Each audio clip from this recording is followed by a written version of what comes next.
Welcome to How to Yu-Gi-Oh! Summary, Fundamental, Deck Construction. Chapter 1. Let me begin. So in this video, I'm going to talk about deck construction in general. I'm going to talk about how to build a Yu-Gi-Oh deck and what a Yu-Gi-Oh deck essentially consists of and how it generally works. With that being said, let's get on with the rest of the video. Chapter 2. So, on this slide, you can see I asked the question, what makes a deck? And as you go to the next slide, there are 5 things that constitute a deck in Yu-Gi-Oh! 1. Starter. 2. Extender. 3. Recycling or recovery. 4. The ideal scenario. And 5. The game plan. So let's go to the first point, which is 1. A starter. So what is a starter in Yu-Gi-Oh? A starter are cards that facilitate combos for your deck. Example of starters include Fire Formation Tenki, Reinforcement of the Army, and Fossil Dig.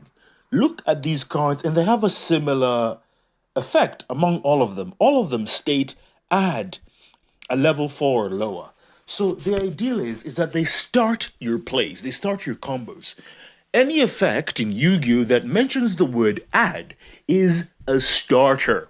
Facts. In Yu-Gi-Oh. So bear this in mind. Let's go over to the next slide.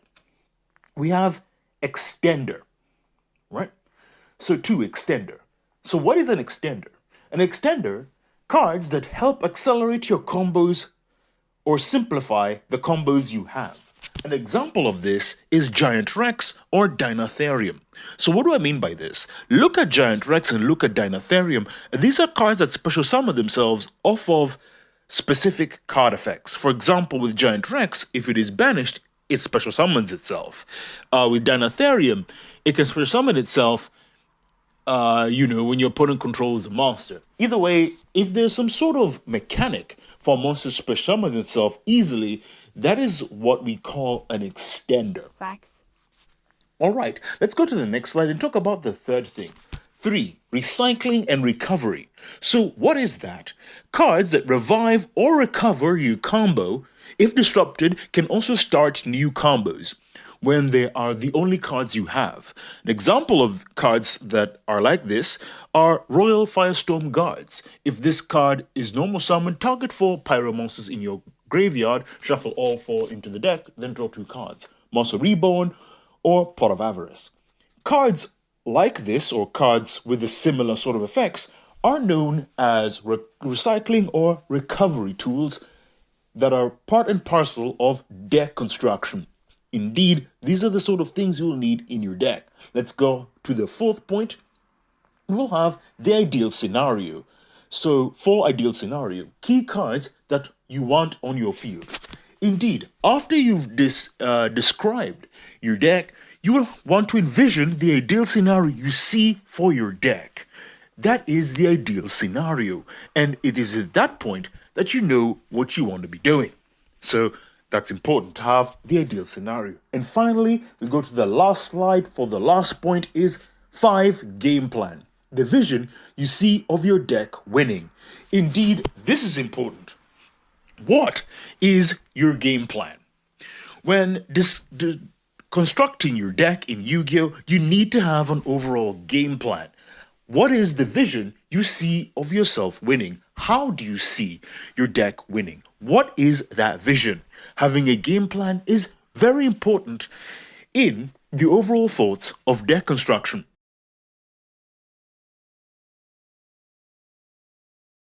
Chapter 3. And here we come to this slide. So first of all, we talk about the deck formula, the base form. 1. Half of the deck is starters. 2. A quarter of the deck is extenders. And 3. Rest of the deck is recycling and recovery. Indeed, as I've said of the deck formula, first of all, you want to follow the formula that I've talked about and I talk about in this slide here. When making your deck, the first thing that you need to realize, especially in its base form, you need to have your deck be playable, first of all. So try to follow the formula of half of the deck is starters, quarter of the deck is extenders, and the rest is recycling and recovery.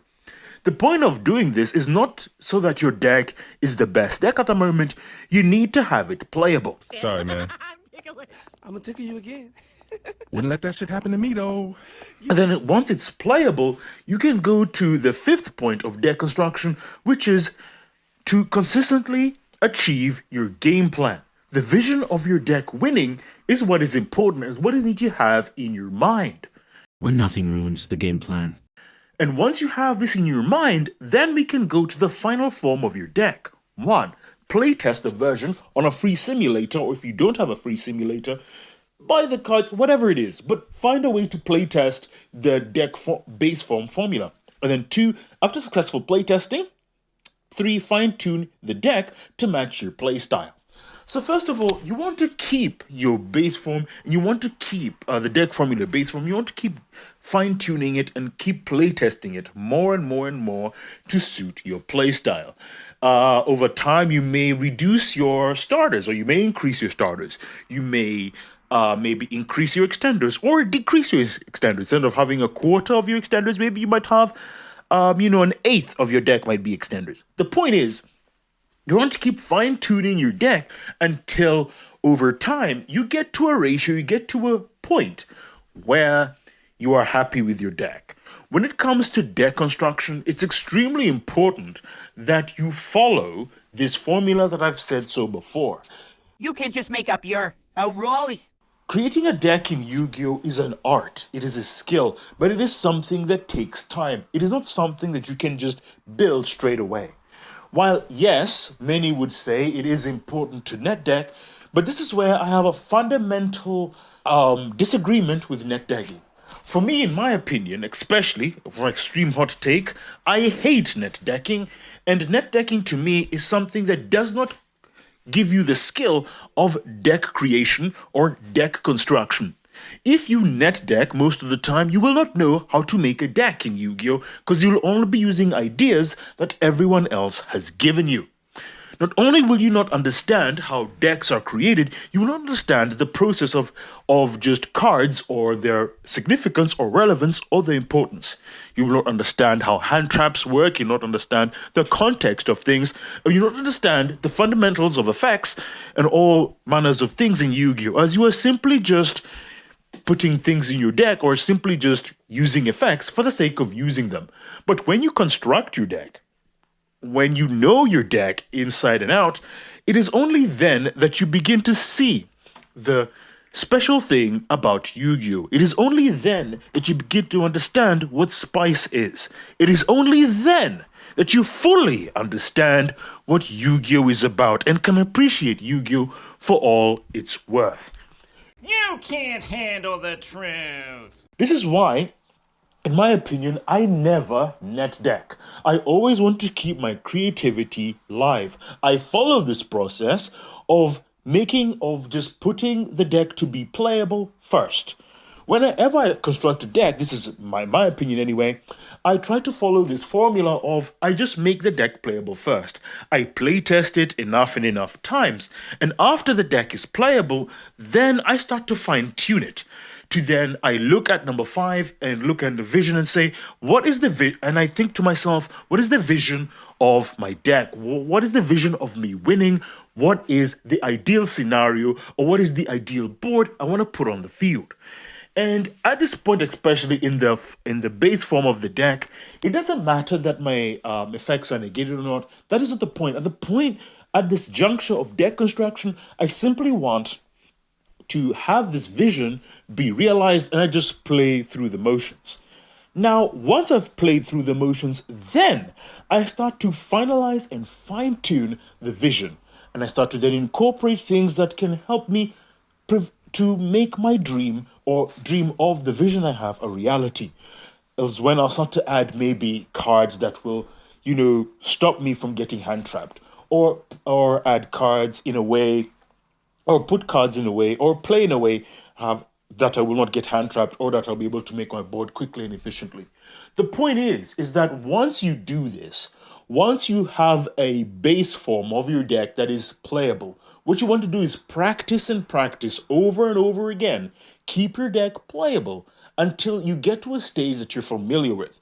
Once you are familiar with your game plan and the ideal scenario of your deck, then you can start fine-tuning your deck to the playstyle that matches you.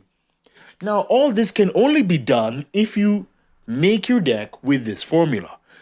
Net decking, in my honest opinion, does not help you in deck creation in Yu-Gi-Oh! It allows you to miss key things and key learning aspects of Yu-Gi-Oh! That you need to learn.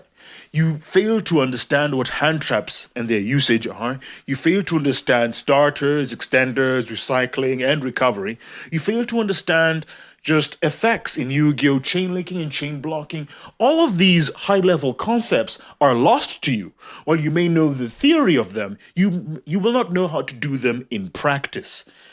Because if you keep net decking, all the skills in Yu-Gi-Oh! Will not help you.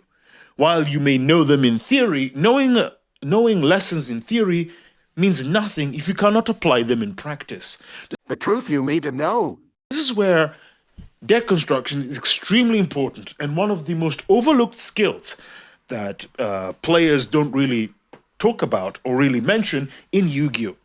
No one ever talks about how deck construction is an extremely important skill and is one that can only be learned by not net decking. Well, let's go to the overall conclusion.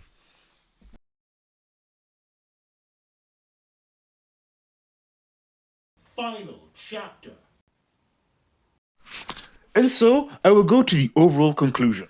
So what do I want to say about this? What I want to say is that when it comes to deck construction, my hot take and my honestly strong opinion is never to net deck. As a personal rule for me, I don't net deck. I never do. Because I want to keep the creativity for Yu-Gi-Oh! Live. This is how spicy tech is found in Yu-Gi-Oh! That's a lot of choices, which are wonderful. Right? If you always keep net decking, then you will never be able to think creatively in Yu-Gi-Oh! You'll never be able to have divergent or creative thinking. You'll always think in a box. The moment you start net decking, it becomes a bad habit, in my opinion, and you only will just net deck for the rest of your life. Not only will you not think creatively, you will never think about spicy tech. You will never look at cards in a creative way, and you'll only look about optimizing them to their fullest potential. And you'll only be thinking in a box. But the moment you do not net deck, the moment that you are creative in all your deck building and you make your deck without net decking at all and never net deck, it is only then that you begin to enjoy Yu-Gi-Oh! For what it is. And I think this is part of the biggest reason why players do not enjoy Yu-Gi-Oh! And why we have a minority of the players that hate Yu-Gi-Oh! To its very core. Because they haven't fully played the game yet. They've only been net decking. They've only been playing the game through someone else's eyes, using someone else's ideas. Remember, when you net deck in Yu-Gi-Oh!, you are giving up autonomy. You are giving up thought and your own creativity, your own ideas. You're giving up everything to play the game through someone else's eyes. When you net deck and take someone's deck online, you are playing that person's deck. You are not playing your own ideas. This means that your vision of the game is tainted. However, when you create a deck through your own ideas, through your own insecurities and everything, that deck is personal to you. But most importantly, it gives you an understanding of the game. And it gives you a fresh set of pair of eyes in order to realize how this game matters to you. There's a complete difference between a deck that is created by yourself than a deck that is created from a net decking experience. You'll find that most of the time that when you make a deck that has been net decked, not only will you not understand how that deck works, you will be frustrated and you will wonder, why did the person play these cards in this way? And when you do understand it in this way, there will be something you will think you are missing. There will be a sort of vision, there'll be a sort of thing. You will just be playing cards for the sake of playing cards. You will not know the reason, the context, the nuance, the decision making. Nothing, all the hard labor will be lost to you, as you will not understand the significance of those actions. Which is why it is severely important, in my hot take and honest opinion, that you create the decks yourself.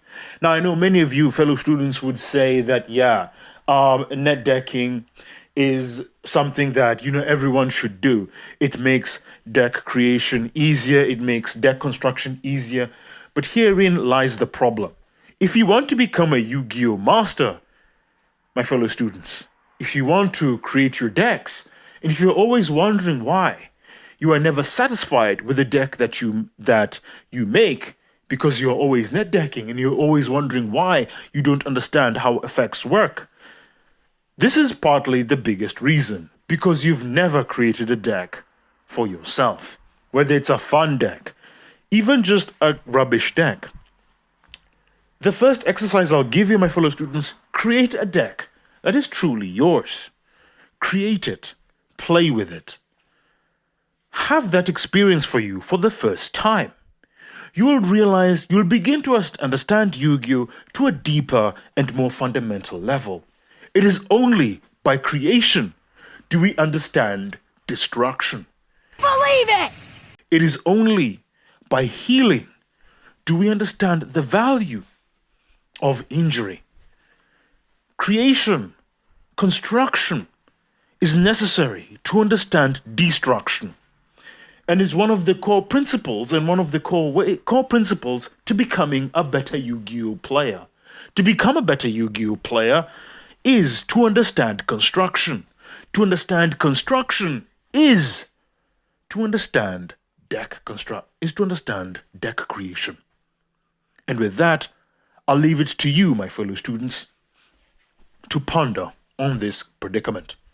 Tune in next time as I'll talk about other things on my channel. Hope to see you soon.